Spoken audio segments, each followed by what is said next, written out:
నర్సీపట్నంలో గంజాయి స్మగ్లర్లను అరెస్ట్ చేయాలంటూ పోలీసులకు ఫిర్యాదు చేసిన నర్సీపట్నం శాసనసభ్యులు పెట్ల ఉమాశంకర్ గణేష్ నర్సీపట్నంలో గంజాయి విపరీతంగా ఉందని, గంజాయి సరఫరా చేసే కొంతమంది వ్యక్తుల వలన మా కార్యకర్తలకు, సోషల్ మీడియా సభ్యులకు ప్రాణహాని ఉందని అన్నారు.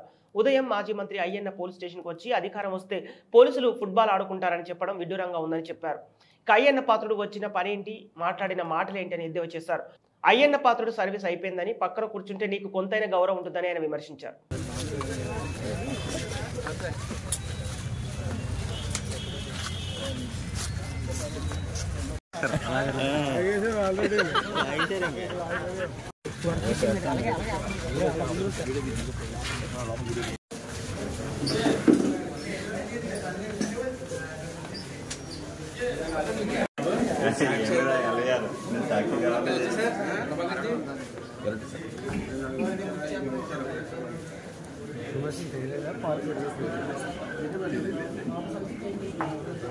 బయట